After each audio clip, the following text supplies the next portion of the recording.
Joseph. Thank you for being here.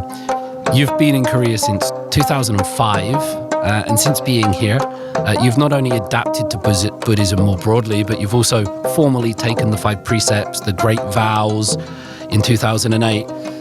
Can you tell us, perhaps, by saying something about your own journey into Buddhism, your own sort of spiritual path here in South Korea, please?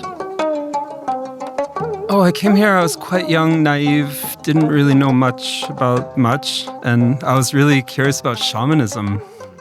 And my initial interactions with shamanism were they put me off. Like, it was kind of some guy saying, oh, give me a few $1,000s and I'll burn some papers and your life will be great. And I wasn't into that. So more as a tourist, I was visiting temples. Like, the first place I visited was Bulguksa.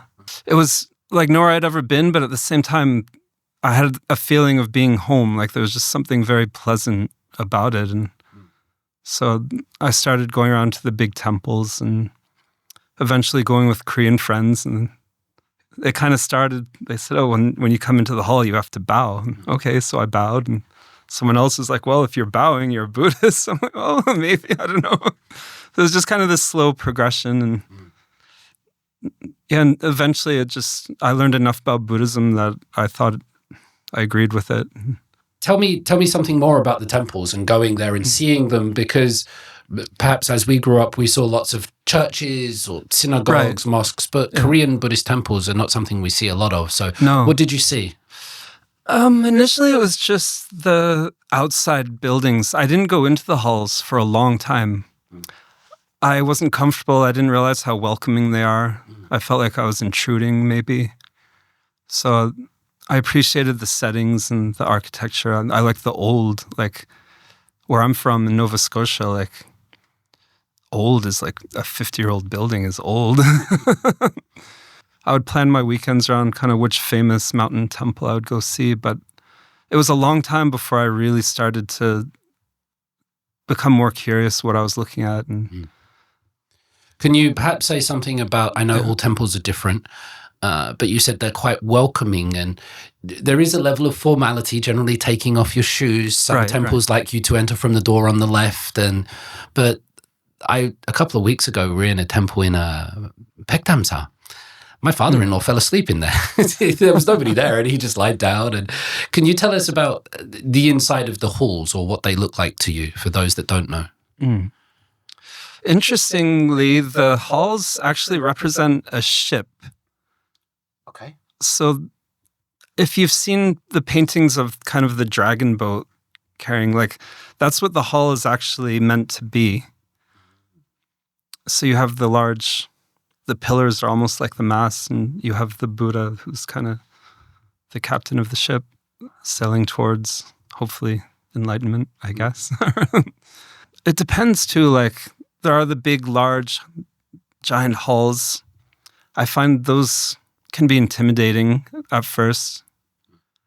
I tend to like the smaller, kind of cozy temples. What you would typically see, you go in, there's usually the triad.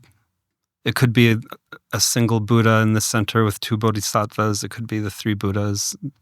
There will be paintings of that Buddha behind. Then the hall's usually surrounded by different paintings. And those are kind of the things I look for now. Find the interesting, or the old paintings and the stories behind them. Like, often there's the painting of the kind of the Buddhist guardians. Chilsung is a very common one, the 7 stars. Not the cider drink. Exactly. I think it's the same meaning, actually. Samsung is 3 stars, isn't it? Yes. So Chilsung is 7 stars. So it's the Big Dipper. So the individual 7 stars are represented, but together they're one entity. Who's kind of in the paintings looks much like a Buddha. How do you understand the difference between sort of like a Buddha and a Bodhisattva? And sometimes there's 3 of them. I believe it was David Mason told me that generally that represents the Buddha of the past, Buddha of the present, and Buddha of the future. The main hall in Korea is often either the historic Sakyamuni Buddha, and he'll often have the Buddha of the past and the future beside him. But there's also Amita, who's very popular in Korea. And he'll have usually Gwansen Bosal and Jijang Bosal, the bodhisattvas, behind him. They're the usual kind of triad together. Can you say something about Sakyamuni and Amita, the two Buddhas? For those that might not know, or teach me something about those. Please. So when I came to Korea, I didn't even realize Buddha was an historical figure. I thought it was a great story. So finding out he was real was definitely interesting and kind of piqued my curiosity to learn more. So yeah, he's the one who lived, give or take, 2,500 years ago in India. And Amita, he emerged about 500 years later in the Mahayana Buddhism, which there's kind of it's a long story how that came to Korea, but that is the type of Buddhism that arrived in Korea. The kind of original Buddhism got filtered out in China, never made its way to Korea. So yeah, Amita Buddha, I'd say, I shouldn't say if it's more or less popular than the historic Buddha, but you're just as likely to see it. I hear the chanting of the latter one more often. Yes. Tabu Namu Amitabu. I will hear that name chanted at temples. How do you tell the difference if you're looking at a statue? The best way is the hands. Sakyamuni is usually shown with his left hand kind of over his knee, touching the ground. Maybe one hand is up or one hand. Amita, he'll usually have both hands up and kind of it's a mudra, like the hand positioning. Usually like thumb and index finger touching, fingers up, but the other hand kind of cupped or something. Does this have a meaning? Is this protection and They offering? do, and that's kind of... I'll read those things and the details just don't stick. Like I'm always more interested in the practical side. That's why I'll never be very scholarly about this stuff. Like they do have very specific meanings, and there are dozens of different mudras, hand positions. But the original Buddha, his hand, you said, is normally on his knee. Yes, like it's reaching to the ground. That one does have a specific story, like leading up to him becoming Buddha. He's sitting beneath the Bodhi tree and he's having all these experiences going on, and he's confronted by Mara, who's kind of not exactly the ego, but it's the doubt, what kind of keeps you from becoming a Buddha, what keeps you in this realm of existence. And is it inside your head? Is Mara, you said? Yeah, it's kind of your shadow side, I guess. It's part of your psyche. So he's personified as this demon, but in Buddhism, everything's within. So Mara confronts him. Who are you to say that you're enlightened? So Buddha reaches down and touches the earth, and he says, the earth is my witness. And kind of everything shudders and Mara retreats. I'm going to try that next time I have imposter syndrome as a professor or something like that. I'll touch the earth and say, this is my witness. Right. It's a great story because there's the whole battle with him leading up to him. Like he sends his army of demons or whatever, and they fire arrows at him. The arrows turn to flowers and fall to the ground. He sends his daughters to seduce. It's Prince Siddhartha still at this point, but he's not moved by them. It's fabulous, that particular story. I go to some temples here and they sometimes say they have bones of Siddhartha.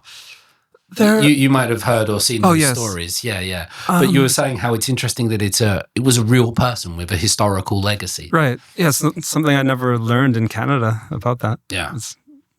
I guess, Buddhism, you're kind of left on your own to learn about in Canada. Like, I grew up in a Catholic school. My family wasn't religious, but that's where we lived. And you understand Christmas and Easter and these kind of things, but not lanterns and lotus flowers and these kind of things. Yeah. Is it any more interesting, just on Siddhartha, any more interesting stories from him? So you told me about Mara and the hand cupping the knee. Is there anything else we can know about him or should know about him? So I'll try to think. I can go through kind of step by step. He's on his own at this point. He had there's a group of 5 ascetics. They were in the woods practicing together, and they grew their hair long. They were eating like a single grain of rice a day. They thought that was the key to finding enlightenment. And I think the story is a young girl came up to him along the lines, she said, "You're not going to help anyone if you starve to death." And he kind of helped him realize the middle way. I think he heard someone on a boat or by the shore also tuning a sitar, and that also kind of gave him a realization, like, if you tune the string too tight, it'll snap. Too loose, it won't sound very nice. But so the middle way is the kind of... And the middle way means don't starve, but don't be gluttonous. Just right. Eat more than a grain of rice. Avoiding either extreme.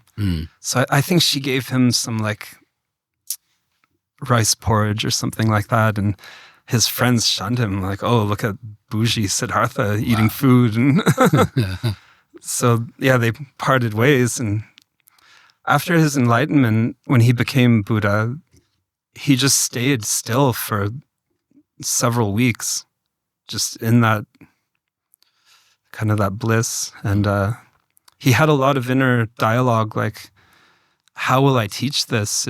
It's too much, people won't understand. And in the stories, he has these conversations with, I forget if it's Vishnu or not Vishnu, one of the Hindu Trimurti, gods. Shiva. Right. Krishna. Yeah. So they convince him, you have to go teach this. So he starts wandering, and someone sees him, and he's got this glow about him. He says, "Are you a god?" And no. Are you he's asking, like, are you a spirit, or are you a man? He's like, no. So he says, "I'm awake." So the Hindu word, or not Hindu, but it would have been Pali, I guess back then. The Pali word was Buddha for awake. So he's, "I'm Buddha." So that's where the term comes from. And he keeps wandering, and he comes across his 5 friends who ditched him. And they're kind of like, "Oh, look, there's Siddhartha again." But one of them sees something different about him. So he greets them, and he teaches the 4 Noble Truths. So that's kind of the first sermon of Buddhism, with his 5 old friends that had kind of estranged him. Before we do the 4 Noble Truths, there's fascinating, Joseph, is that, because I was going to ask what they were doing. If Siddhartha was the guy that starts Buddhism, then what came before it? So it was almost like a form of Hinduism they were doing, like how Jesus was a Jew and then sort of started Christianity. So Buddha was in the Hindu tradition, perhaps. Yes, and he's kind of revered for like fleeing. He had everything he could ever want at the palace. Like when he was born, he had a birthmark that resembled the wheel on a ship. He had that birthmark on his foot.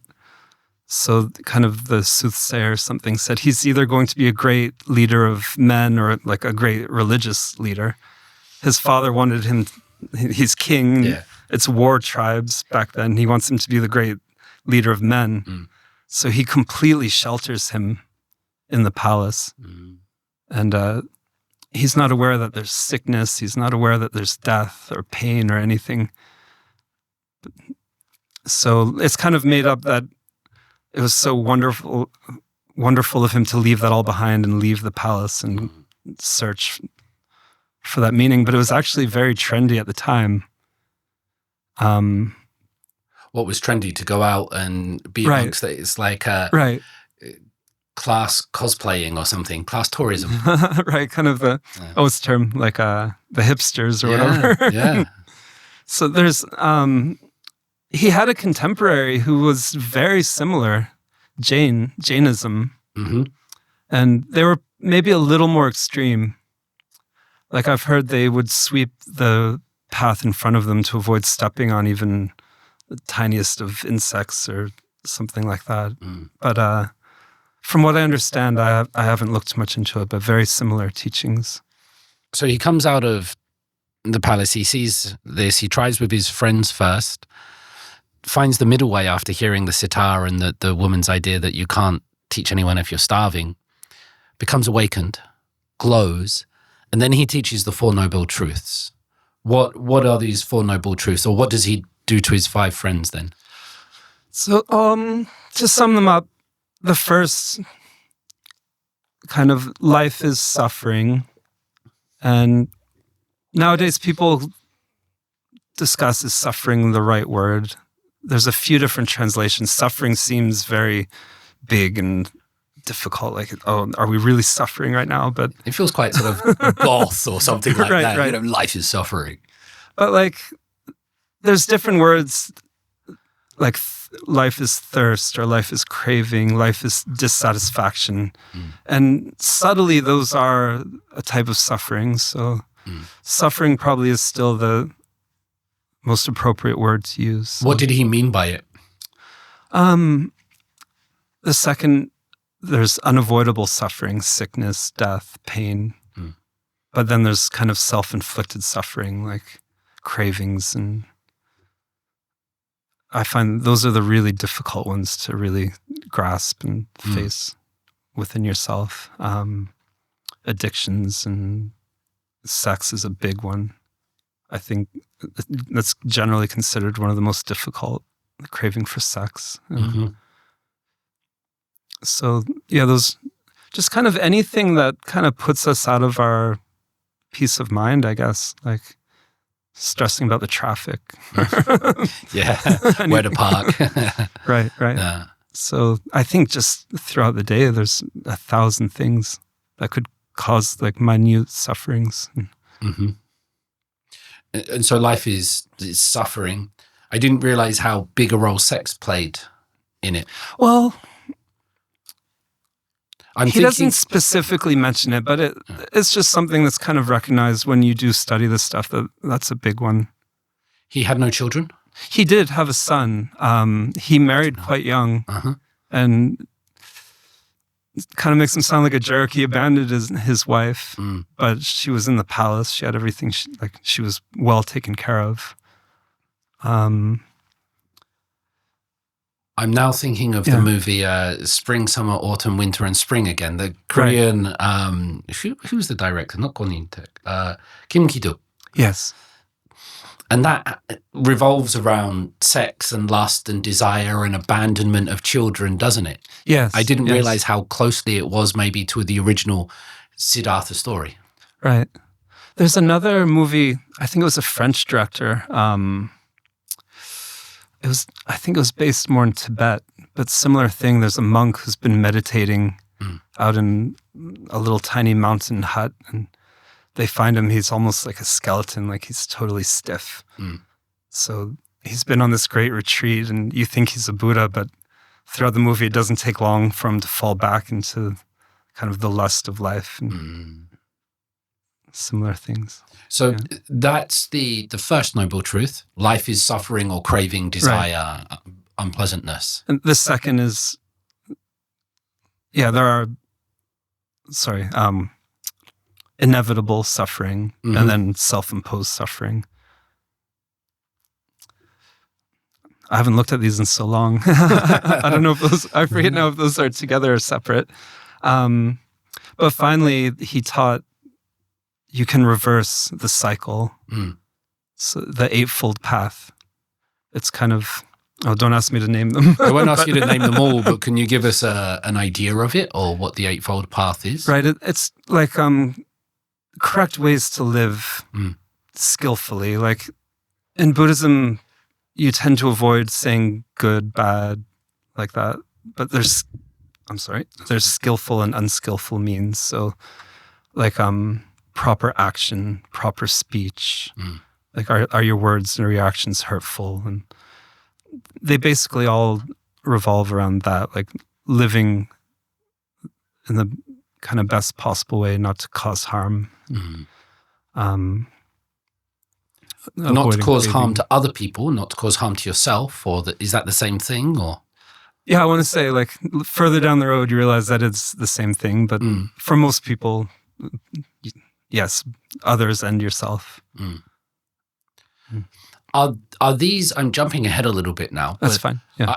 Are these kind of things what Korean Buddhists believe when they go to temples? So not so much, because this stuff all gets skipped. It didn't arrive into Korea for who knows how long, maybe not until more modern times.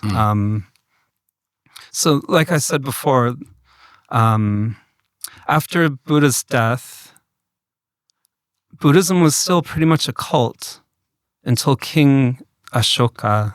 Is there anything about his death? Is there a story? I mean, did he just die of old age? Was he assassinated? Did he resurrect? Was there a glowing dragon? No. He did call one of his students over and tell him, like, I'm getting old, my back hurts. I feel like I've done enough here, and it's my time to go. And if you need me to stick around longer, I can. His student didn't really say too much, but he did ask many questions. There's the whole conversation between them that's continued, but the student was kind of seen as a little bit of a fool by the other students. Because you didn't ask Buddha to stay. Exactly. You could. So there's a kind of wow. So they said, in Buddhism, there's well over 100 precepts and almost 250 for women.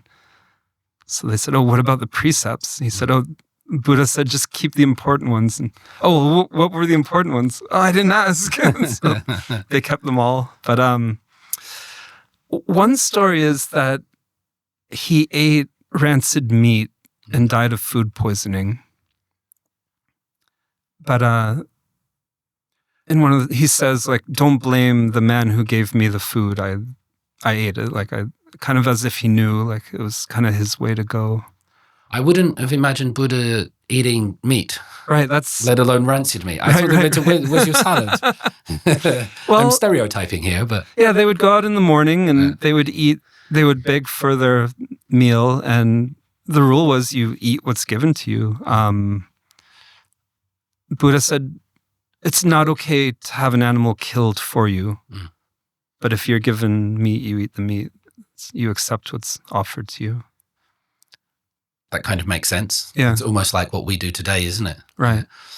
And so that story and those ideas, you were saying, that doesn't really come into Korea. Yeah. So Ashoka, he really made Buddhism flourish. And he was another kind of war king, and he totally stopped his crusades once he became Buddhist.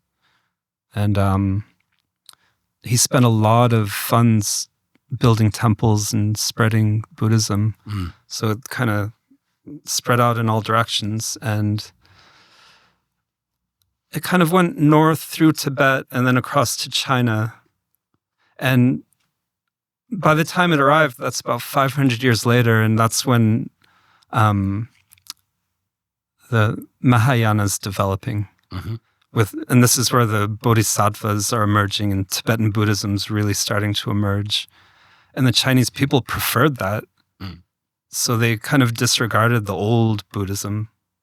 And that's what made its way to Korea. And initially it was quite basic. Like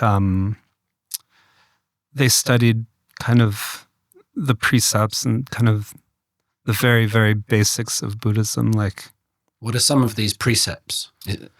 Right, we totally skipped over that. I don't expect all 250, but we've done I only did the first 5. We did the Four Noble Truths, the Eightfold Path about correct action. Which is part of the Noble Truths. Okay. That's the, yeah. And so as a lay Buddhist, you do the first 5 precepts, and one is not to kill, and basically not to cause harm to others. It's been so long since I've read them over. I may get the order wrong, so I won't say them in order, but there's correct speech, avoiding using harsh words, not stealing, not taking what's not offered to you, avoiding sexual misconduct. And the way that's worded as well, it's not saying don't avoid sex, but avoid the misconduct of it. And in Korea, the last one is to avoid intoxicants. But when I did my precepts, it said avoid being over intoxicated. They had to leave that little room for Korean culture, right? Because makgeolli and soju, right? Yeah. Well, especially in like the business world and stuff. If not drinking is going to keep you back and harm you, well, maybe like some is okay. For a layperson, I guess. Yeah. Right. That makes sense. But the precepts themselves, they seem to make a lot of sense, don't they? Right. Don't harm people, don't steal, don't kill. How does that work with military service? That's a tricky one. I wonder, what is the term? Like when you're a conscientious objector? Yes, conscientious objector. Does Korea have that option? It does recently, but only in the last couple of years. I think many have gone to prison, but that's mainly for Jehovah's Witnesses. I've never heard of it in relation to Buddhism. Right. But throughout Buddhist history, like when you look at the Japanese invasions, the Imjin Wars, kind of the philosophy behind that was if there's a rabid dog charging a group of children, you put down the dog, save the children. So the invaders were kind of presented in that way as rabid beasts tearing through the country. It all makes perfect sense. If there's a rabid dog or sometimes actions need to be taken, it's pragmatic. I'm curious still a little bit, I'm not sure how much you'll know about it, in that change from Buddhism, you said it went through Tibet into China and you got these Mahayanas, what that change actually involves or Right. To try to get this Korean Buddhism as it's understood. So it's kind of suggested that Buddha only taught a fraction of what he knew because he taught what the people were able to understand. And naturally, through centuries of practice, more and more people kind of caught up to that level. So perhaps Mahayana Buddhism would have been taught by Buddha if they were ready for it. But now you're getting into kind of these spiritual beings, kind of, I guess in the Catholic Church, it would be like the archangels or something like that. And so that's where you have Gwansim Bosal, Guanyin, who's kind of the bodhisattva of compassion. And there's Jijang Bosal. He took a vow to save people in the hell realms. So people will chant his name when there's death. You're invoking him to guide someone through kind of the confusion of death. So they're kind of like saints or angels. I'm doing this through a completely Western, right, which is wrong of me. No, but I'm just trying to understand. That's kind of how I've tried to understand it as well, because that's our basis for understanding too. Are they real people that then became? That's what I wondered at first, and I was really put off by all that. It took me a long time to really get into Korean Buddhism for this. Because I'm like, oh, it's all made up and it's these great stories that I'm not into as a religion kind of. The way I see it now is they're great archetypes. So even though they sound like these like amazing spiritual beings, all of that capability is within us. So throughout the day, when do I have the opportunity to show my compassion or to help someone who's struggling?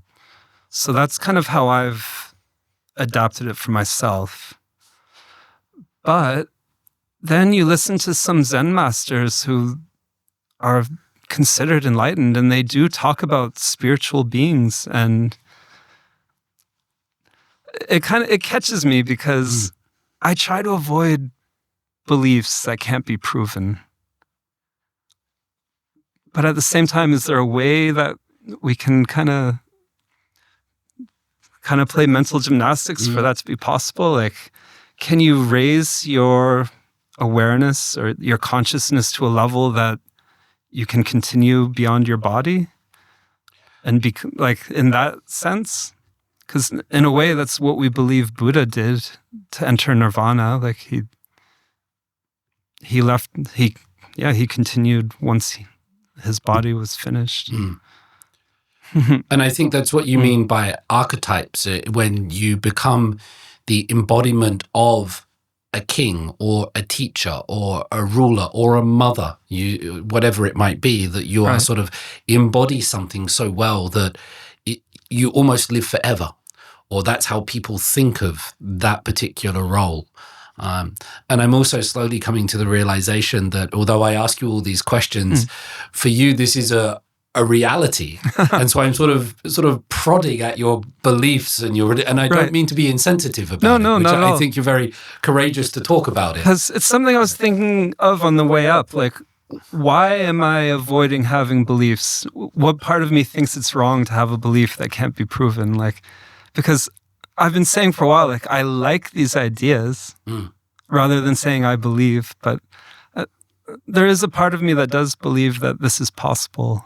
And especially when you listen to people who have spent decades meditating, and they all say basically the same things. Like, their experiences are very similar. What do they say? Like, talking about kind of beyond this physical realm and things like supposedly what happens when you pass away, and getting like kind of the Buddhist belief of samsara, you get sucked back into this world. And a lot of people say reincarnation, but in Buddhism, the term rebirth is preferred. So when you die, your personality, whoever you think you are, dies. But it's kind of the remnants, your karma, I guess, is what keeps going, kind of this essence, I guess. And not even a soul really, or a spirit or anything like that, but they say like Zen masters are aware enough that they don't die. They just leave. So they're still conscious. And beyond that, not much I can say about it. But most Buddhists and even just lay people that I know in Korea, they will quite happily talk about ghosts and spirits and dreams, and they won't batter an eyelid about that. And, if they don't kill that, that might be somebody coming to visit us. And I saw this person in my dream. And I remember once when I told my father-in-law that I was studying the Tangun Sinwa, the Tangun myth, and he looked at me and he went, "It's not a myth." And I realized that my choice of words was incorrect for him. And another way to approach this would be, I've had the great fortune of going to some temples in Korea with ambassadors and people there, and meeting some of the head monks. And some of these monks that I've met, they kind of look like they're on a different plane sometimes. Yes. I never forget one that I met, and he just had one eyebrow, one long sort of hairy caterpillar that went all the way across his face, and he was bald, and no hair on his face except this one long eyebrow. And Joseph, this was the happiest looking man I've ever seen. Like, whatever drugs this guy had, he didn't have drugs. I'm joking. No, I know. He looked completely like there was another world, and he'd seen it, and he was laughing at us for not having seen it. Yeah. So I've been really fortunate in Seosan. I moved to Seosan. It was one of the few areas in Korea I'd never been, but I was offered a job, and I did a quick search. Like, okay, there's beaches, and nice. My kids love going to the beach. Let's go. Yeah. Whereabouts? Can you say something about where Seosan is on the peninsula? It's just below Incheon. If you have a boat, it's actually really close to Incheon. But to drive, we have to go around the peninsula a bit, not the Korean peninsula, but the kind of Nepo area around Pyeongtaek. And so, it's about 100 kilometers south of Seoul, right on the coast. And the surrounding area used to be known as Nepo. So the geography is quite unique. Very large tides, small round mountains. You don't see any big, overwhelming mountains at all. Okay. It's quite un-Korean. Right. So yeah, it's like kind of fishing villages and farmers. And my wife told me when we moved there, there's an expression for like kind of the Chungnam dialect. They said it's very slow. There was a father and son hiking, and a boulder starts coming down the mountain, but the son's like, "Dad, watch out." The boulder hits the father before he can get it out. Kind of a very slow pace. Yeah. But I like that. Yeah. And you were saying you've had some luck at the temples there. Right. So I moved to Seosan, and a month later, I got the news that Thich Nhat Hanh had passed away, and he's someone that I admired and respected. And we hadn't been exploring too much. We were still settling in. I said to my wife, like, I really want to go to the evening ceremony tonight. We'll just find a temple on the map and go. And I found Geshin-sa.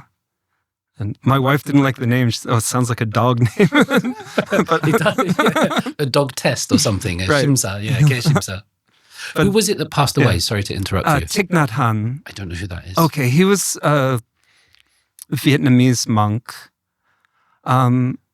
He's almost on the level of the Dalai Lama. He was respected worldwide. He was against the Vietnam War and got expelled from the country.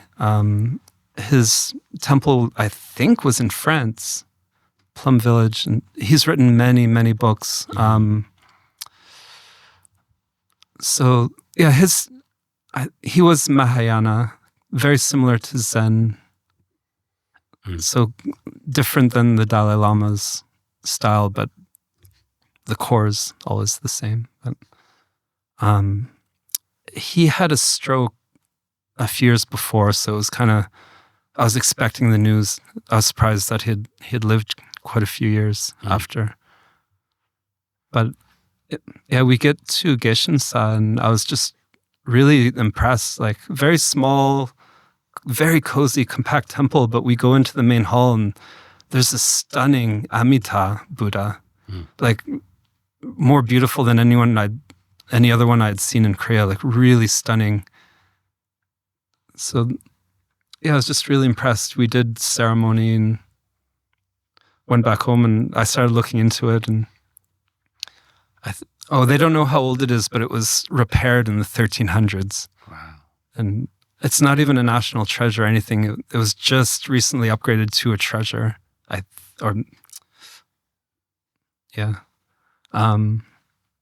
So I don't know. It just made it really impressed me. So I wanted to go back and go back not too long later, and they remembered me, like we say bosalim, like the office worker, the female office worker, bosalim.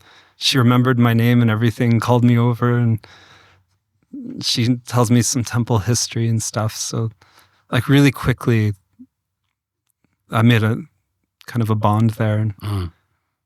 And, touring around more, I started to kind of discover like the history of Sudoksa. This kind of leads into things I wanted to bring up, but please do. Yeah. So my first year in Seosan, on the weekend, I would look on my phone, find temples on the map. I'm like, okay, this weekend I'll go to this one. I go to this tiny little kind of hole-in-the-wall temple near the top of a mountain, but it had an old pagoda, so there must be some history here. And I'm reading the temple sign. It said, this is where Gyeongheo came after his enlightenment. And Gyeongheo is here. Like, I know that name. And I'm like, wow. So I start looking more into it. And it turns out that's kind of the epicenter of the Buddhist revival in Korea. And like, two of the biggest names of modern Korean Buddhism are Gyeongheo and Nangong.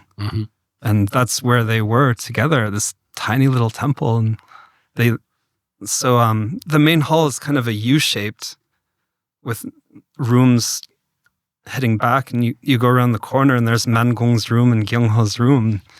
You can actually sit and meditate in his little room. I just thought that was really amazing. So that really, really like kind of reinvigorated my what's the term, like kind of my don't say desire. Well, that wouldn't be Buddhist. Like but like my eagerness for Buddhism. Yeah. Like I guess like I'd been in Canada for a few years and I'd kind of gone off the path. Like I wanted to fit in.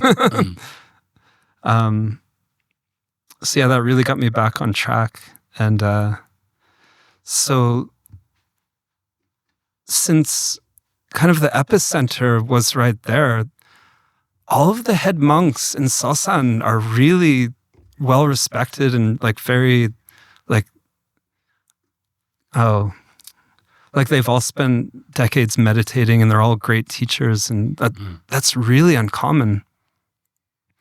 So like bit by bit I got comfortable at several temples, and all the monks are just great. Like I just like very personable and funny, but also they're on the ball. Like they're sharp. They know what's happening. That's important, isn't it? So it's not considered, this is a stupid question. So it's not considered adulterous to go to different temples. Do you know what I mean by that? Some people do feel that way. Yeah, okay. So it's not a stupid depends. question. No. Yeah, they want you to keep coming to their temple, especially the smaller temples that don't get much funds. They depend on people dropping some money in the box. Yeah.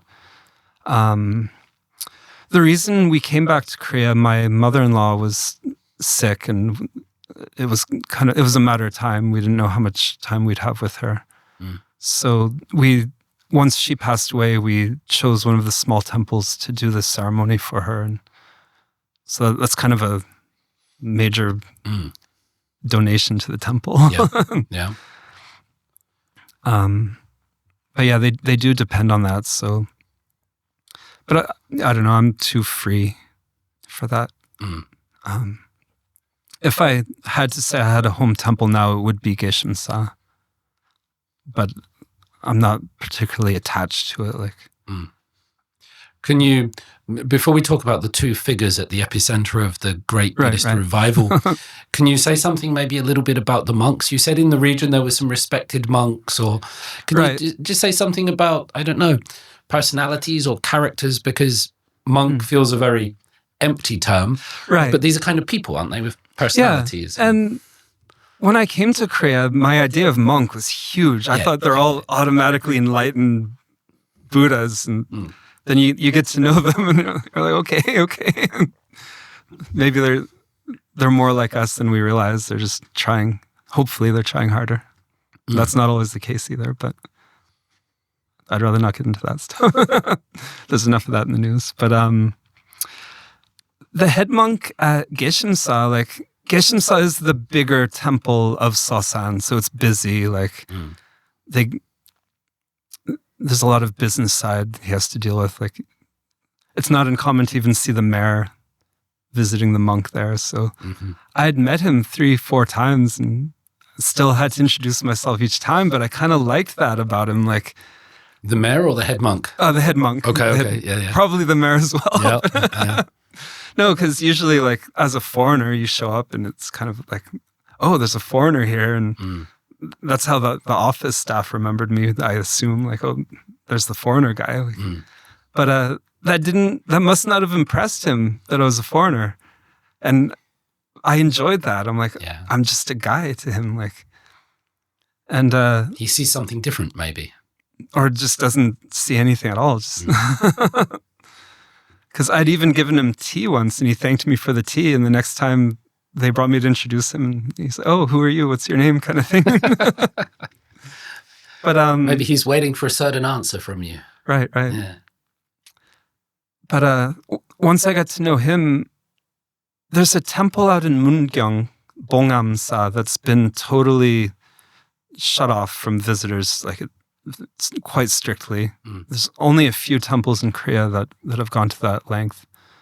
But they wanted a place where monks could go seriously practice without being interrupted. And he spent about 12 years way up in the mountain in a little hermitage meditating.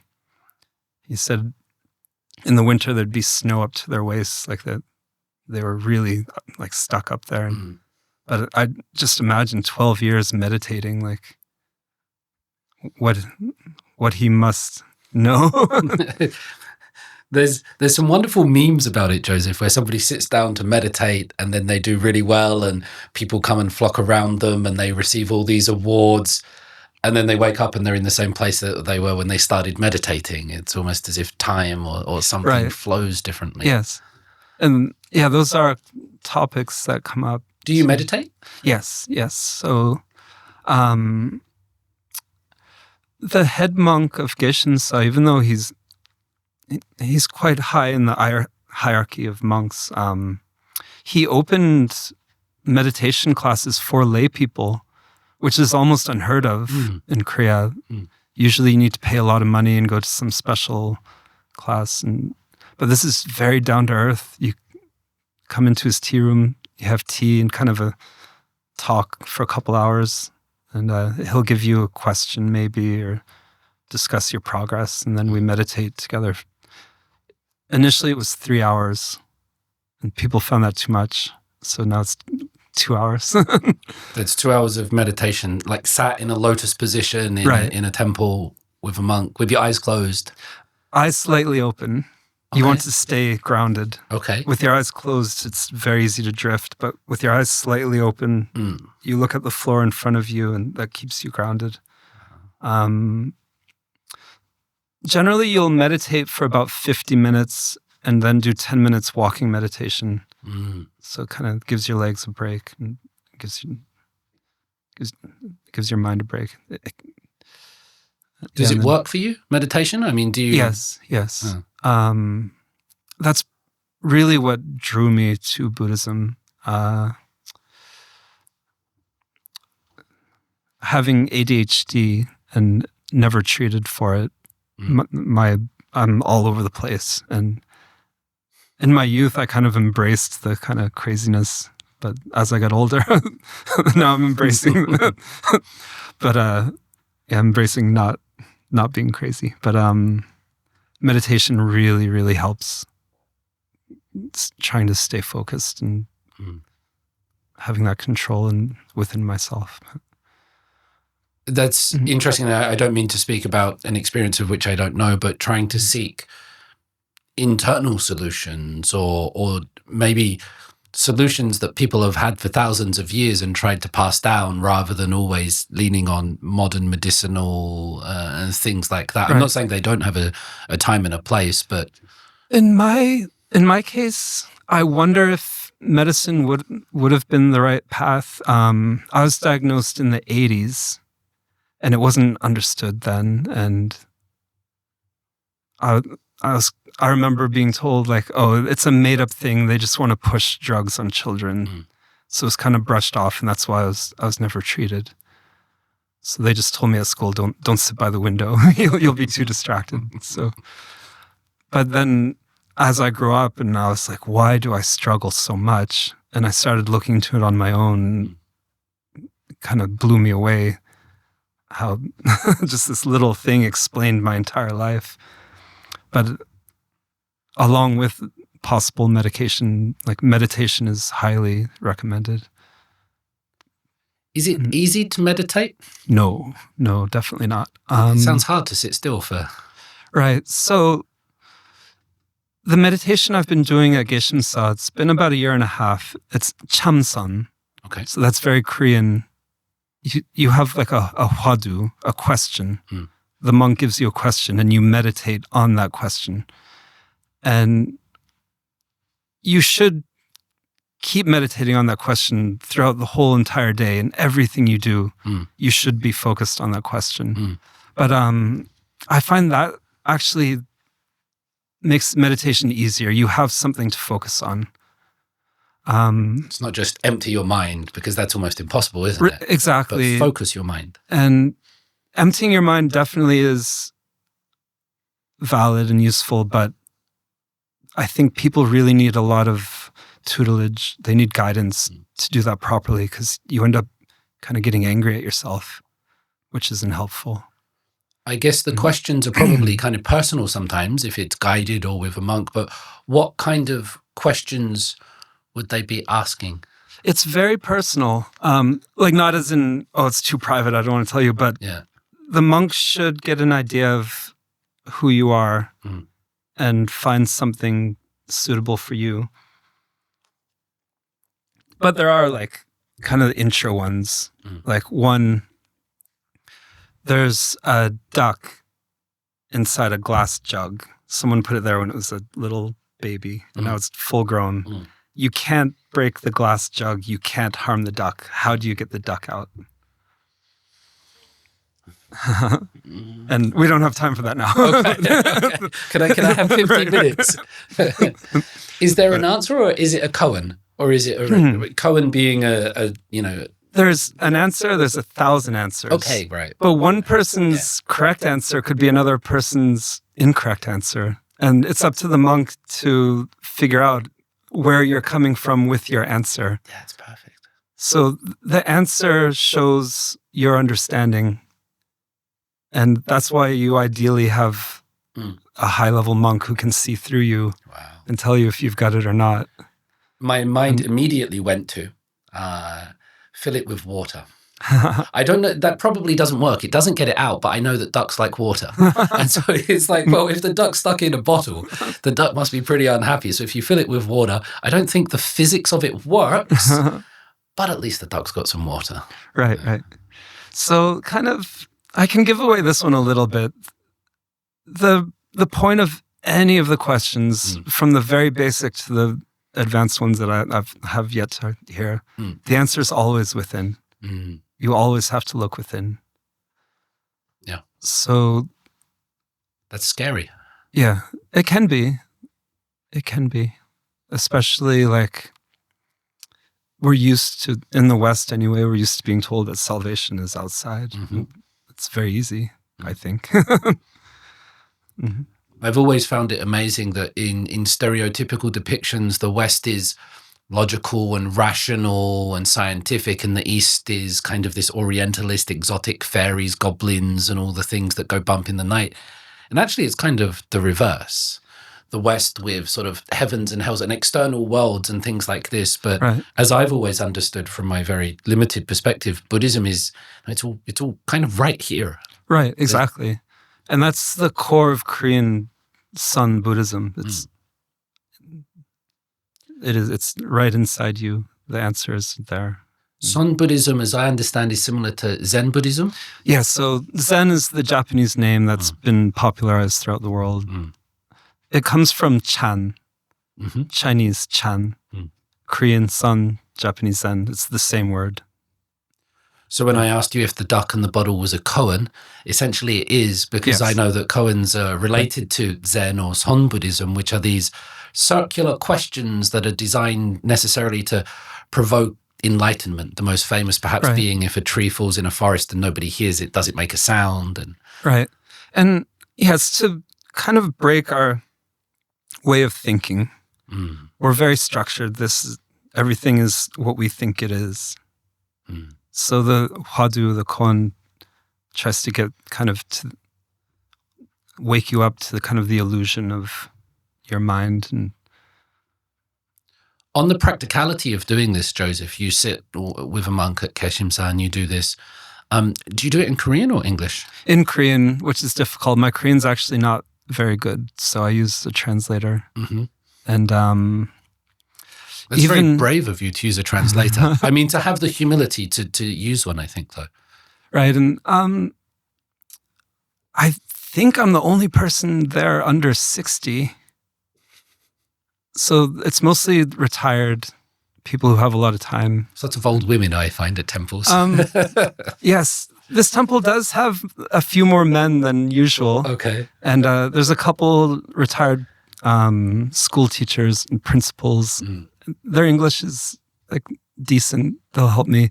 Because even if my Korean was better, the Buddhist Korean, my wife can't even understand a lot of what they say. So it's difficult. I wonder sometimes whether people engage Buddhism more when they're old because of the negative perceptions of Buddhism in Korea that have been during sort of this Christian revival, or in the sort of latter half of the 20th century. Right. Christianity in churches was a way to rise up through the company ranks in Korean society. It was where you went to get choco pies in the army, in the military. Right. Whereas Buddhism was didn't give you as much social credit, almost. Right. And it's not pushy either. They're kind of there waiting for you to come when, right? Mm. Yeah, and so you go there and you do that. How did people around you react to this? Like I'm thinking maybe family members, friends, wife. You have a son? I have a daughter and two sons. And two sons. How did family members and people maybe back in Canada or friends, or what was the reaction to this? Like becoming Buddhist, or becoming Buddhist, doing the practice every right. So it's kind of personal, but I grew up in kind of a unique setting. Like my parents are both hippies. Mm-hmm. My dad is from New Jersey. He was pretty much a draft dodger during the Vietnam War, came to Canada eventually, and there was a community of draft dodgers in my little town where they were like really kind of didn't fit in. Like it was a very conservative place, but there actually, there are a couple decent communities of kind of hippie draft dodgers and a few locals that were hip. And draft dodgers sounds, sorry to interrupt, it sounds so negative, but in one sense it's also very peaceful and conscientious. And right. So I grew up with it thinking it was a very positive thing. It wasn't until I went out in the world and like, oh, he ran away. He didn't serve his country. And no, well,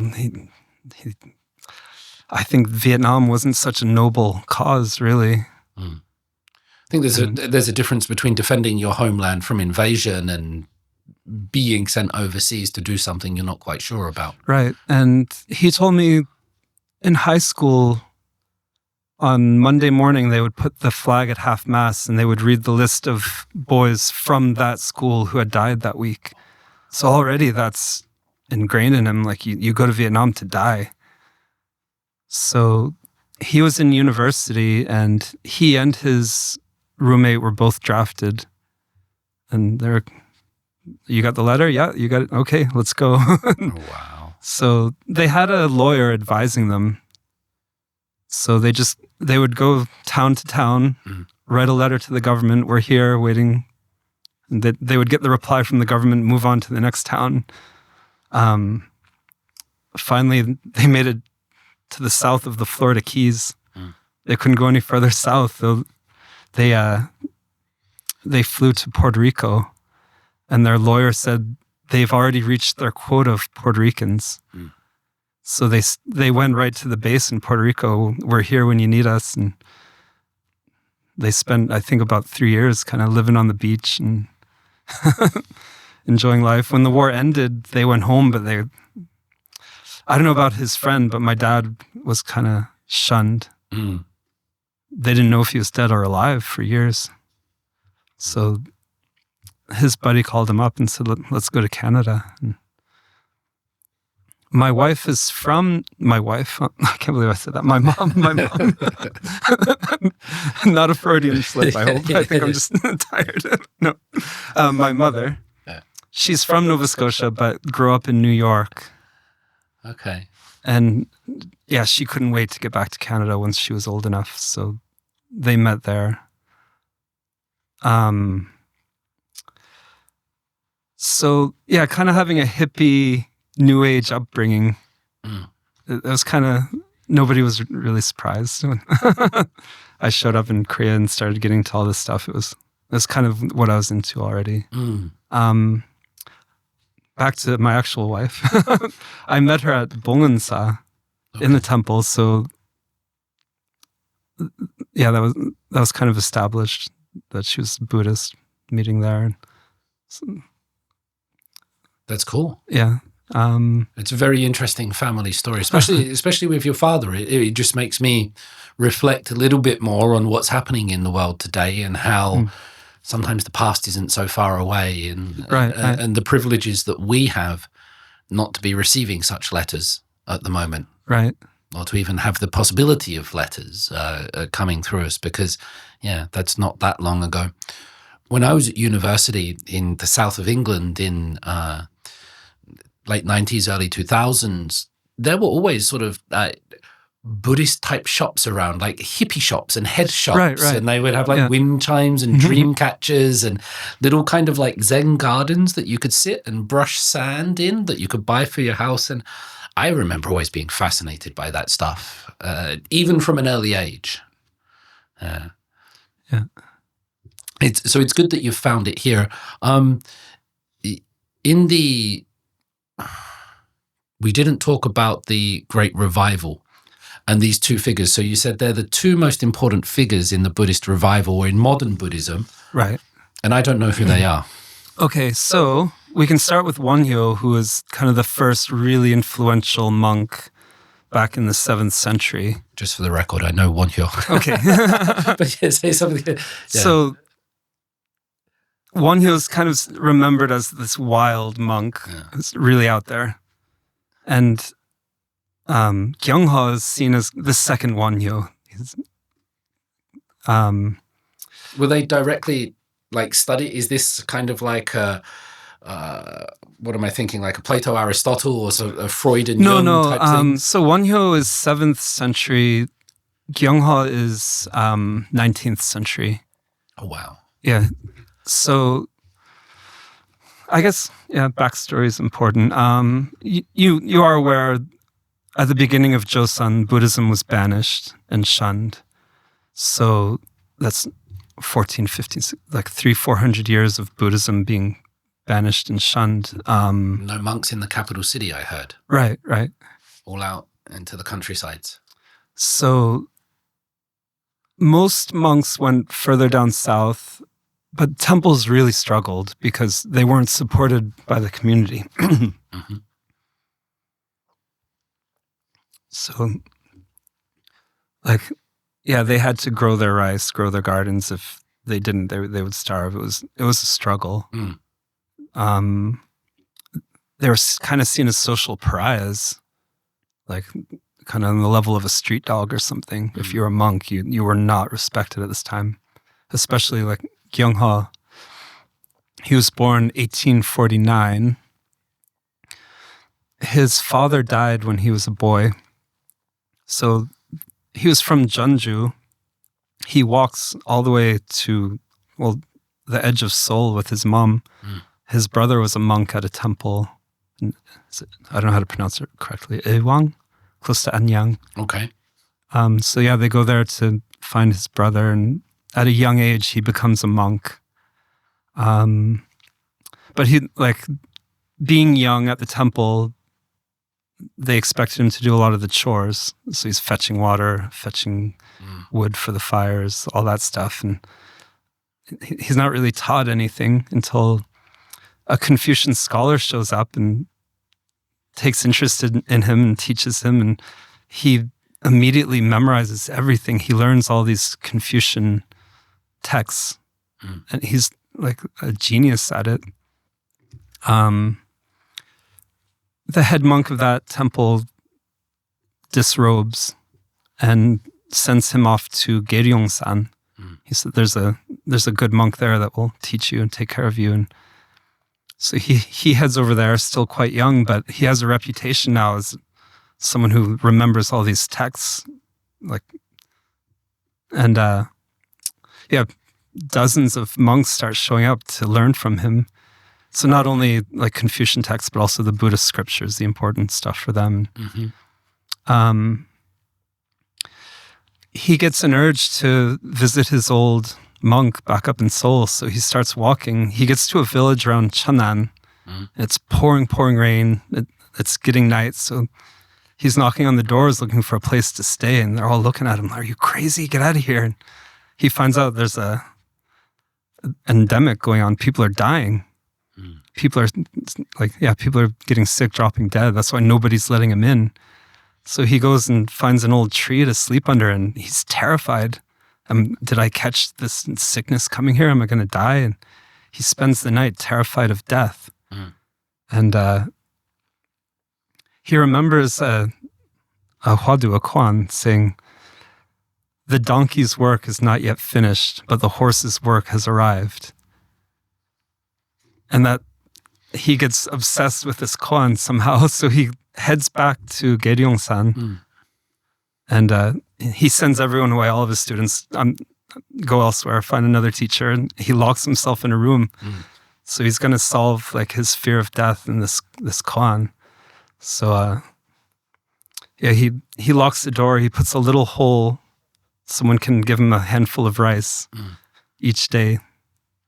A little hole in the floor that he can use for the toilet. And he gets really extreme for about 3 months. Like he holds a blade to his throat to keep himself from falling asleep. He's so focused on his Hwadu. So his attendant, who's been kind of handing him rice and everything, a young boy, he's in the market. Someone asks, "So how is your teacher doing?" "Oh, he's still meditating all day, every day. He's very focused." The guy says, "Oh, tell him if he doesn't come out of the room soon, he's going to die and be reincarnated as an ox without nostrils." The boy gets offended. "How dare you say that about Gyeongheo? He's a great monk." "Oh, you go tell him I said that. He'll know what I mean." So the boy goes back and, "Oh, so-and-so said you're going to die and be reincarnated an ox without nostrils." Boom, the door bursts open. He heard that and he got it. He's enlightened. Wow. So he heads over to, it was Cheonjang Am at the time, hermitage in Seosan. Just this tiny little dilapidated hut back then. So he spends 2 years there alone, just meditating and practicing writing poems. He wrote a lot of poems. But one of his poems, he's kind of contemplating, like, here I am all alone, like no one to pass on my understanding to. Like Buddhism was down to almost nothing. It was really fading. And finally a monk, kind of a local monk, finds out he's there and goes and finds him. So he has his first student. And then eventually another monk comes. And so there's 3 of them there. And then Mangong, he shows up much later, and he's much younger than the others. So they've been there, the 3 older men, practicing for a long time. And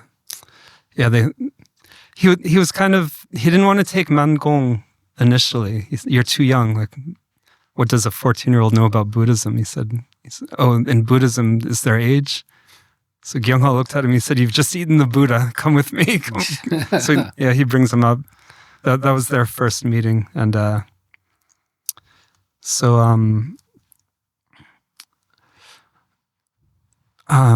his first student, Haewol, he's very, very serious at meditating. He's always focused on his Hwadu. Then Suol is the second monk. He's not so great at meditating, but he's very focused on the scripture, reciting the scriptures. That's kind of his thing. So one day, Suol, he's reciting his scriptures, and this beam of light just bursts from his body into the sky.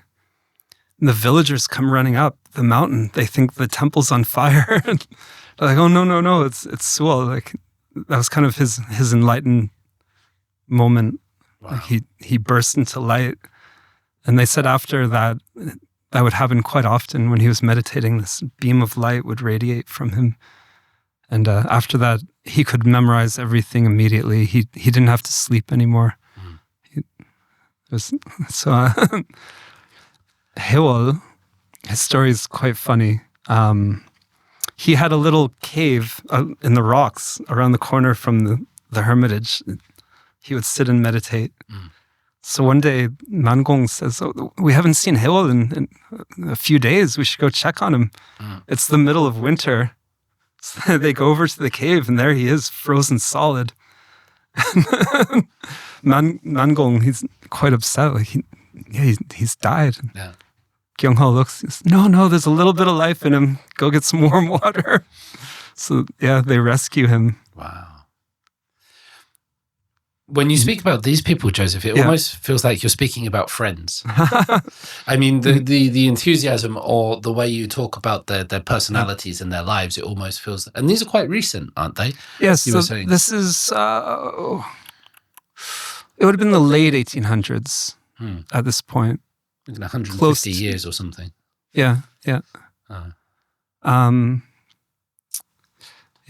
So like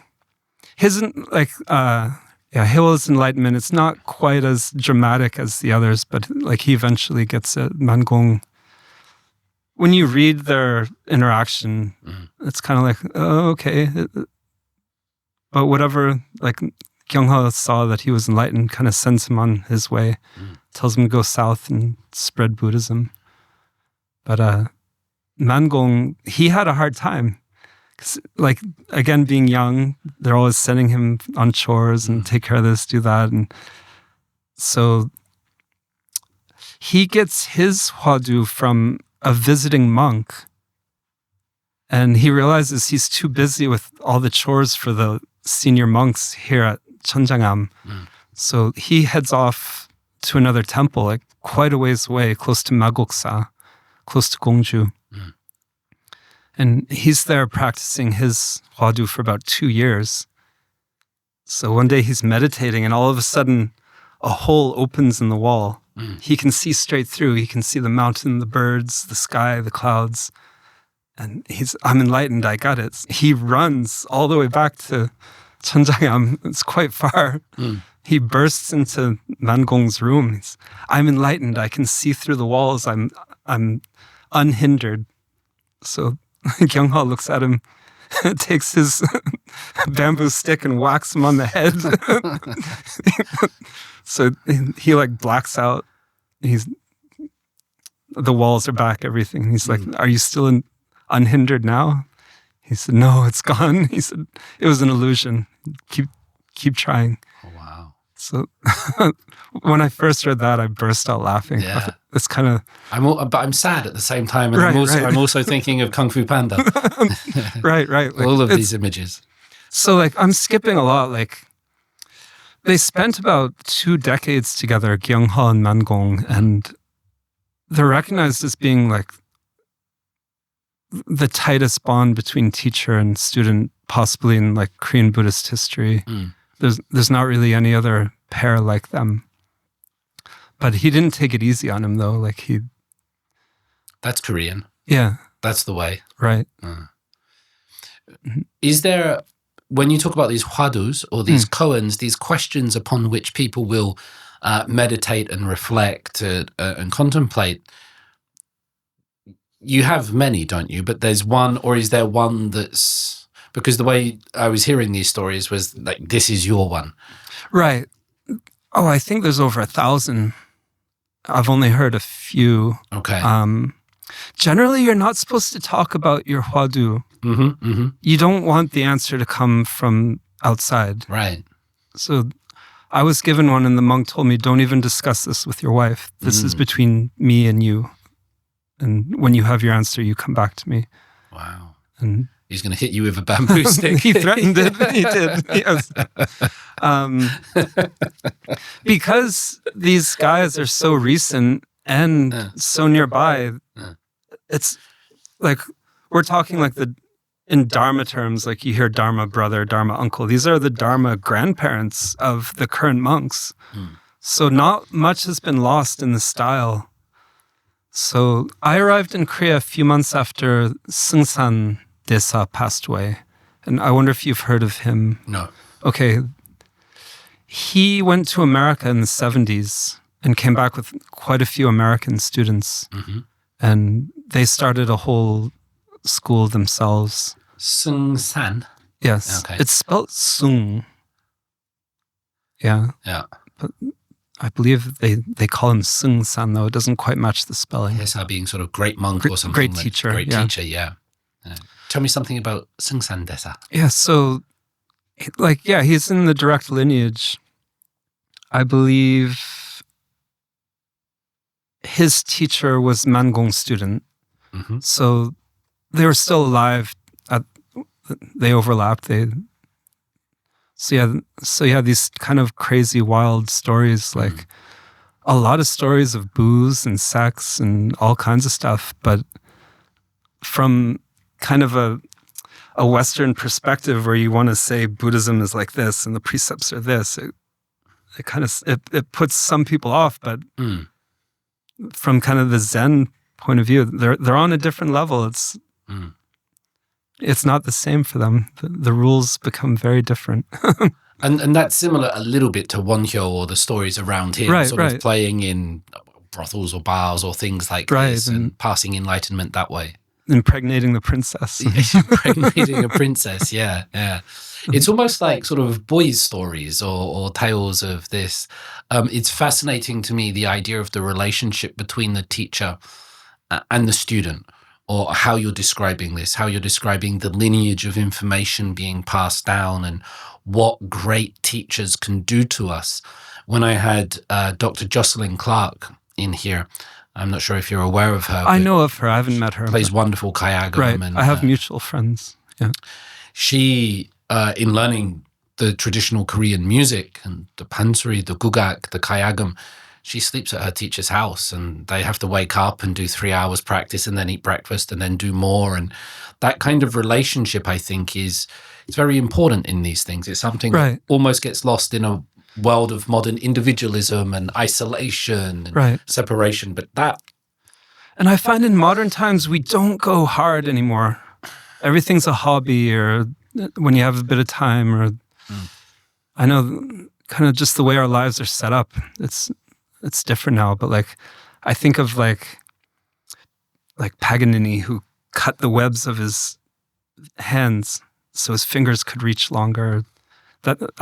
From what I understand, it wasn't so uncommon back then to be that extreme. And to push more.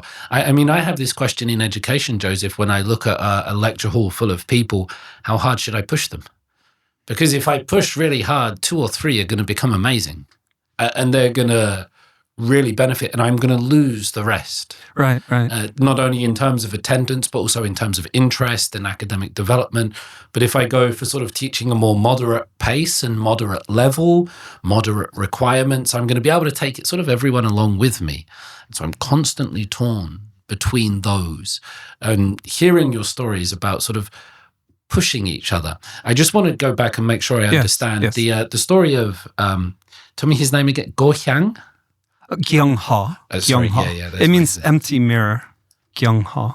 Okay, that makes sense. Gyeongheo. When he was meditating on the donkey's work is not yet finished, and somebody tells him a bull with no nostrils, and he bursts out the room. This is that guy, right? Yes. Yeah. There is no actual answer to that. It was all inside. Is that right? Well, is that how we interpret that, or?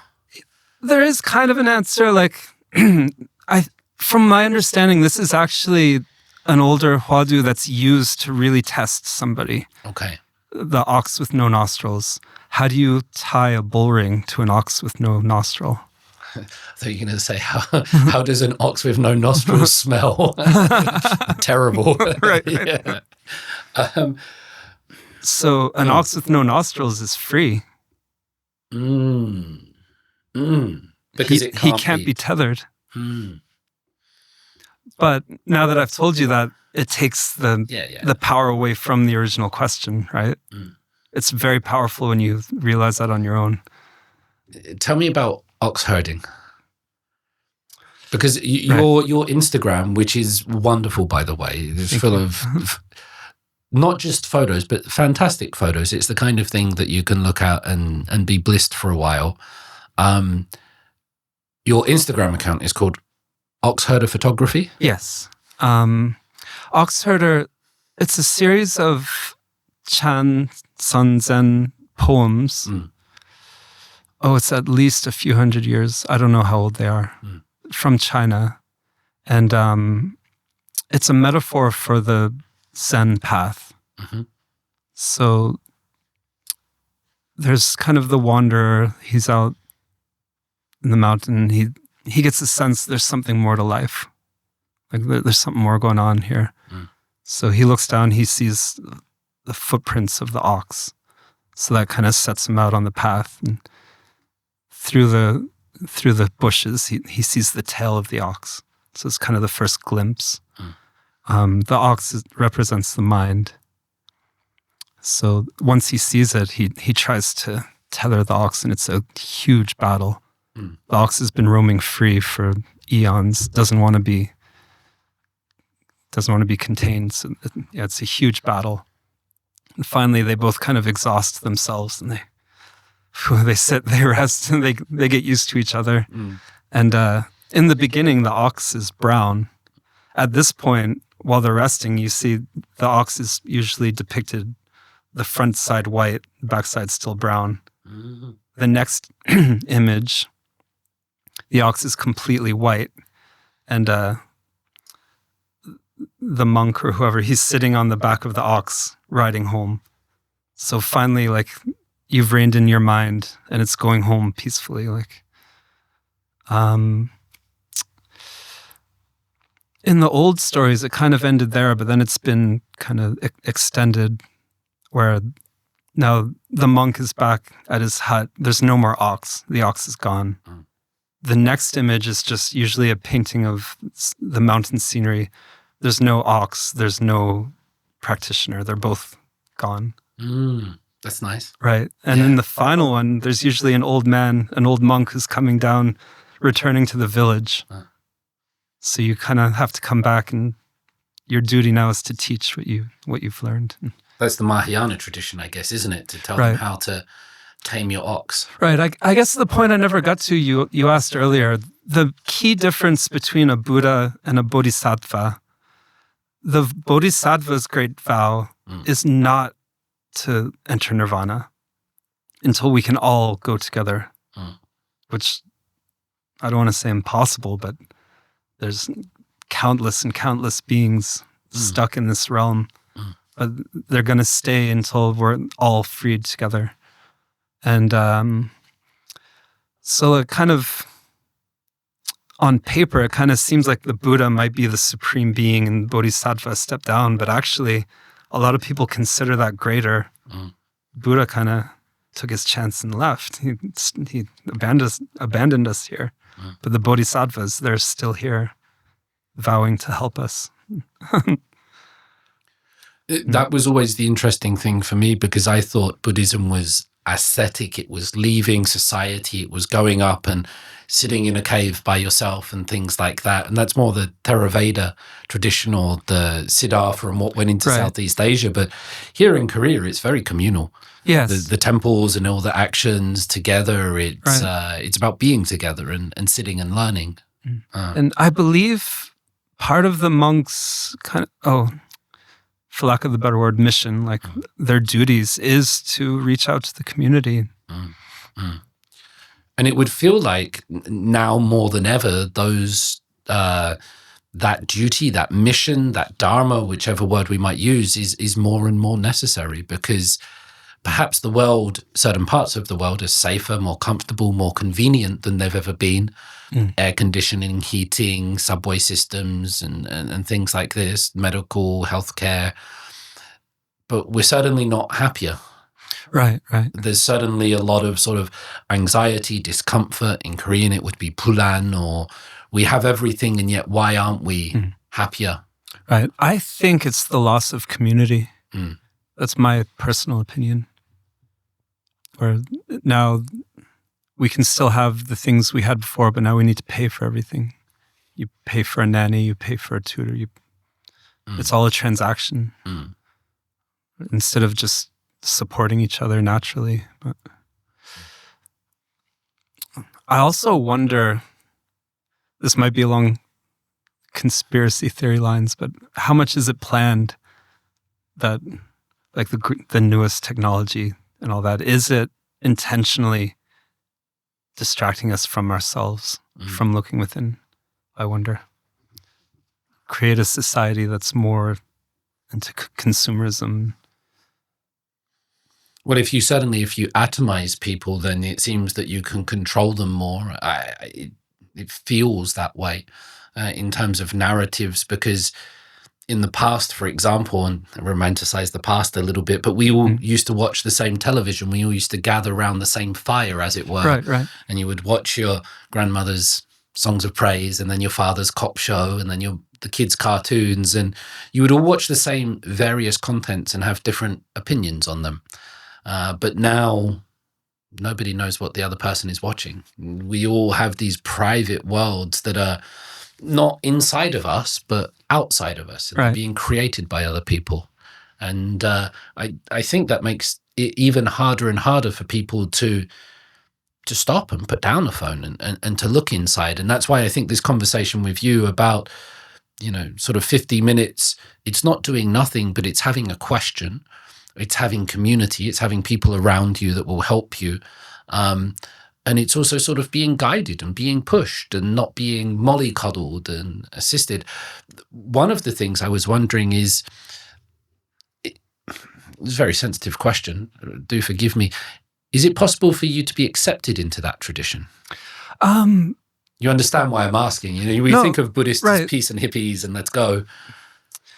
Do you mean in Korea? I mean in Korea, but I mean also more specifically in your temple. And you're talking about a lineage of monks. And do you have a Buddhist name? Yes, Gildo. Okay. Gildo. Is that way? That's what many Koreans ask, actually.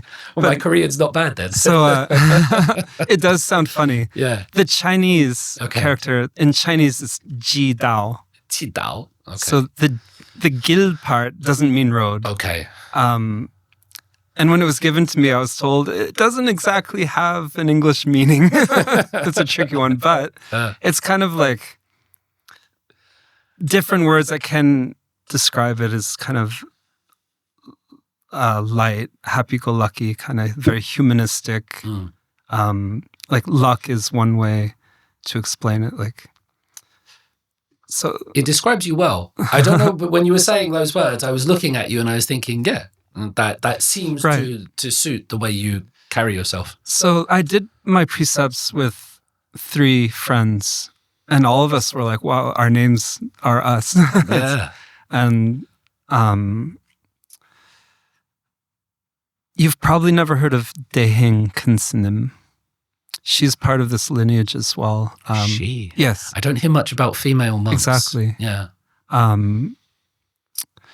Her teacher was Hanyang Sunim, who was Gyeongheo's final student, his 4th student. He came much later. Her father was a Seosan officer at the time of when colonialism started. He would come home just an awful human being, very abusive. From the time she was about 5 years old, she knew, Dad's coming, time to go, and she would run off and spend the night in the mountain, come back in the morning. Eventually, she just didn't come back. She stayed in the mountain. And as a young girl, she had an enlightenment experience. She saw this kind of column of flame burst into the sky with the kind of the swastika spiraling above in flames. And they sent her to Hanyang, who asked her as many Hwadus as he could, and she answered all of them. But she couldn't live in the temple with the monks, so she had her little hut nearby in the mountain. You said her name was Kun Sunim? Yes. Does that tell us that she's just a big monk, or does it tell us that she's female? A great monk. Monk, yeah. Bhikkhuni Sunim, it's from, I believe, the Sanskrit word. Yeah. Bhikkhu is monk, bhikkhuni is nun. Okay. So I always thought I could just say bhikkhuni, but I'm supposed to say Bhikkhuni Sunim. Yeah. So it doesn't exactly mean monk, I guess. Okay. But she started Hanmam Sunwon, one mind. And it's within Joge, but they kind of, it was her own little thing. They didn't bother her much because she was such a high level. Like, so I met an American monk who had heard of her and came to Korea, became a monk because of her. Wow. So he was doing talks at the Buddhist library in Sadong. That's how I met him.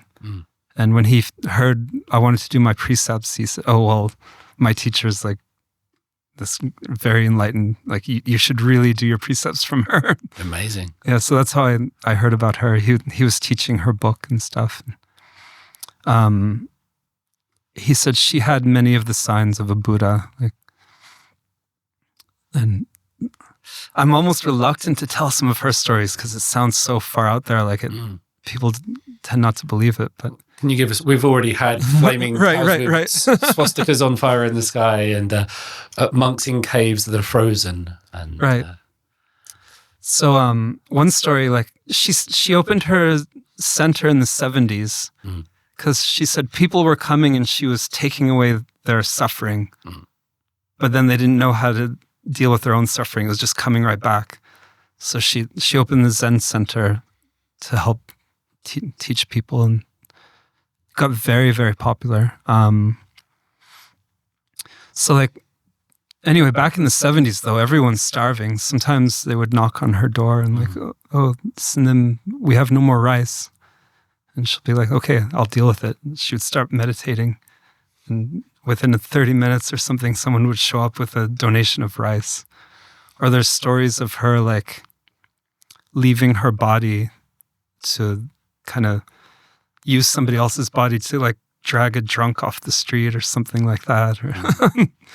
They opened a center in Germany. So she told the nuns, like, I want everyone to study a little bit of German. You never know, we might need it. So they get to the airport and they all get hauled into immigration. Like, what are all these Korean nuns doing here? Nobody studied German. So she busts out speaking German with the officers, having never studied. And they're all like, uh-oh, like, look what we made her do. Yeah. She's not going to be happy about this. But yes, she was connected. She was... She knew the code. She knew how to get through places other people don't know how to get through, or to change things. Yeah. So a few stories like that, like... That's not as unbelievable as I thought. I mean, okay. No disrespect. Oh, no. But there's not sort of, flying horses. And, But this is very modern times. This is 1980s. Yeah. It's not like some old story that, like, yes, she had ability. She passed away, was it 2013 or 14? Maybe 13. And my friend said one of his last meetings with her, she said, if I leap over the mountain, can you follow me? He's like, oh, yes, and then, of course. Then it wasn't too long after that, she was gone. And he kind of was like, oh, maybe, is that what she was asking? Do you see, I feel like your answer will be no, but do you see this path for yourself? I'm not saying to those levels, but do you see that? Because the reason I ask is it's very, it's very easy to get into things for a little while. And, you get into whatever it might be, calligraphy for 6 years, or you pick up a guitar and get really into it, and then it kind of goes away a bit. This and these stories of not only learning, but then teaching or having experiences. Right. I think, like, I took my precepts in 2008, and I was teaching English.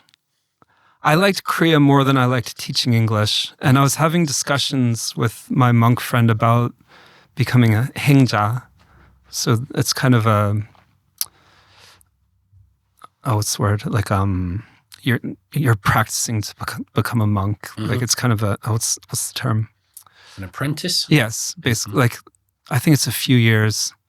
So you get to see if it's the right thing for you, and the temple can see if you're right for them, kind of thing. And sorry to interrupt, how hard is it to do the precepts? Can you just kind of rock up and have it done in a week or a month? Or is it this like you've got to be there for a long time before you can do your precepts? They're, they're scheduled throughout the year. You can't just say, I want to take my precepts. Okay. But you can go to the temple and say you want to, and they'll tell you when the ceremony will be. So you sign up for it.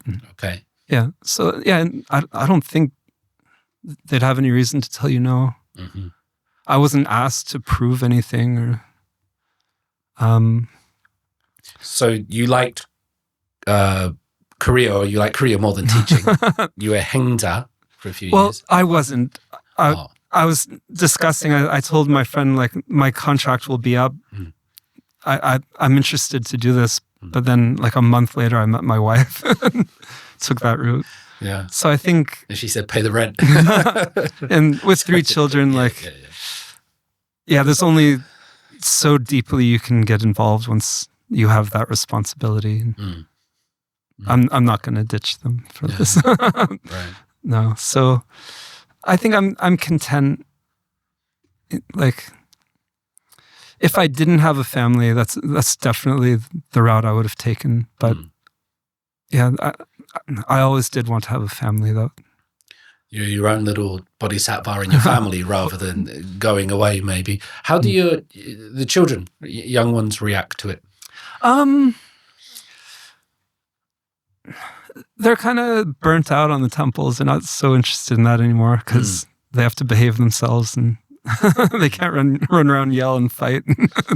Yeah. So, but like, we have discussions and like, there's things they're curious about. And they did come along with me once to meet one of the masters, and he gave them the duck and the jug Hwadu. Okay. They enjoyed that. I'm glad you see me as a child. Oh, no. No, that's just an introduction. Yeah. Nothing to do with being a child. But I don't push it on them. Like, I remember my son once saying, like, oh, what if I don't want to be a Buddhist? And I was like, well, I never told you had to. And he was, oh, I thought I had to because, no, like, that's up to you. Like, sometimes I think those experiences, or just I like taking my children to temples and to churches and cathedrals, just so that they're in these places, they feel them, they experience them, because there might come a time later on in their lives when they need something or to have that feeling, and they will have paths somewhere. It's just creating opportunities for them, I think, which is very important. And I make sure to tell them whatever path is right for you. Like, I'm never going to tell you you can't be this or that. But I think it is important for them to have a foundation, though. Have some idea there's something more than Roblox and whatever else. Italian brain rot now. My son and Roblox and those two. Yes, it's exactly. Are there temples in Roblox? Maybe that's one we can learn to. I don't think so. I don't think so, but maybe that would be one way to do it. Maybe just sort of drawing this conversation towards the end, Joseph. It's been fascinating. A few final things. One might be, people interested, or they've heard this conversation, they're interested in Korea, they're interested in Buddhism or Korean Buddhism. Is it just turn up at a temple? Are there certain books or movies or things online? Obviously, your Instagram account. Are there other things or any other suggestions? And I think just turning up to the temple, it's more superficial. I think you can look and it's very nice, but you're not necessarily going to learn very much. But I think online, there's some really great resources. YouTube. A lot of monks do talks on YouTube or post their talks to YouTube. A lot of good resources. The most helpful thing for me was books. The first Korean Zen, like Sun Buddhism book I read was Opening the Eye by Sungchul. Every page is just kind of 1 or 2 paragraphs with some little teaching in it. It points you in the right direction. It's a good appetizer, kind of. I think talking to people. Actually, if you go to the temple, actually talk to someone. It's great to sit and be peaceful and all that, but I think it took me a really long time just to even know what was going on at the temples on my own. I agree with you on that last point, because temples can feel intimidating, or you don't want to say the wrong thing. These days with our ego, we don't want to feel stupid. But from my understanding as it is of Buddhism, and from everything that you've said today, which has been wonderful, but what differs maybe Buddhism from Christianity as a lay person, not saying one is better or worse, but with Christianity, it's sort of almost about faith, and it's about how deeply you believe. And this can be sort of, you can go inside, but with Buddhism, it's almost like you have to learn, and somebody's going to push you, and you're going to be challenged, and there has to be study, there has to be thought and application. And that's almost the opposite how people might approach these two. And I know there are many other sort of world religions and belief systems, but it's almost the opposite how people might feel about them.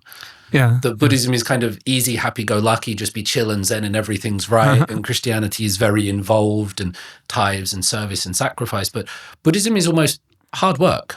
Yes, very. And it's not exactly an answer to your point, but I've noticed a very different approach to Buddhism in the West than in the East. And I'm grateful I learned Buddhism in Korea, because it's more real. It's more dirty, and like, I mean, in a metaphorical way. Like, yeah. Like, I find it's more connected to the earth. Right.